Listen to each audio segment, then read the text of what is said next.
জয় শ্রীকৃষ্ণ। নমস্কার বন্ধুরা, আমরা এই জগৎ সংসারে প্রত্যেকেই সম্পর্কের বন্ধনে আবদ্ধ। বাবা মা, ভাই বোন, স্বামী স্ত্রী, আত্মীয় স্বজন, বন্ধুবান্ধব প্রত্যেকেই কোনো না কোনো এই সম্পর্কের বন্ধনে আবদ্ধ। কিন্তু মানুষের এই সম্পর্ক কত সময়ের জন্য? এই বিষয়ে গীতাতেই বা কী বলেছেন শ্রীকৃষ্ণ? শ্রীকৃষ্ণ বলেছেন, এই জগতে শরীর যেমন নাশবান তেমন সম্পর্কও নাশবান। শরীরের বিনাশের সাথে সাথে সম্পর্কেরও বিনাশ হয়।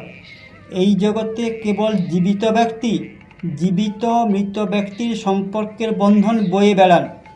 মৃত ব্যক্তির কাছে যার কোনো মূল্যই নেই, কারণ মৃত ব্যক্তির আত্মা পুনর্জন্ম লাভ করে নূতন আর এক সম্পর্কের বন্ধনে জড়িয়ে পড়ে এবং জীবিত ব্যক্তির মৃত্যুর সাথে সাথে আগের মৃত ব্যক্তির সাথে সম্পর্কের সমাপ্তি হয়।